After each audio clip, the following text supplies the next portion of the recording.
किससे चोरी नहीं है कि सुपर पावर बनने की होड़ लगी अमेरिका इजराइल को जो है, और उस सुपर पावर बनने के चक्कर में वो जो भी उनके सामने अड़ सकता हो, जो खड़ जिसके अंदर रीढ़ है, किसी राष्ट्रपति को उठा लाते हैं वो लोग। और उन्होंने जिस तरह ईरान के साथ किया, ये तो किससे छिपा हुआ नहीं है कि ईरान उनके सामने झुक नहीं रहा था। जिस तरह से उनके जो सीनियर नेता थे उनके घर पे बम गिरा के उन्होंने उनकी हत्या कर दी है। मैं एक बात बहुत इंपॉर्टेंट कहना चाहता हूं और मीडिया के बंधुओं के माध्यम से इसलिए कहना चाहता हूं कि दूर तक जाए। देखो, ये एक शुरुआत है। जब किसी को इस तरह का बल मिलता है तो उसको ये ऐसा लगता है कि वो किसी को भी कुचल सकता है। ट्रंप ने जिस तरह से हमारे प्राइम मिनिस्टर के बारे में भी बार बार कहा कि हम उनका कैरियर खत्म कर देंगे, टैरिफ लेकर ही रहेंगे, मैं ये बात कहना चाहता हूं, ये भारत है, हमारी सरकार से वैचारिक विरोध है, उनकी नीतियों का विरोध है।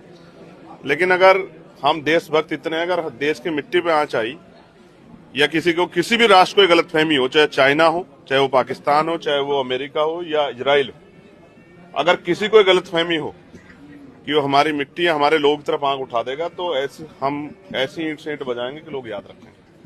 हमारे देश से बढ़ के हमारे लिए कुछ नहीं, चाहे वो अमेरिका हो या इजराइल हो।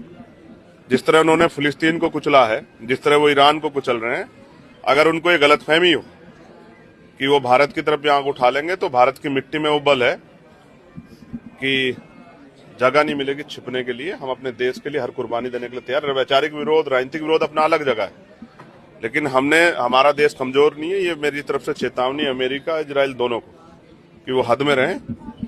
ये जो आंखें उन्होंने दिखाई हैं, क्यों दिखाई हैं, ये सब जानते हैं।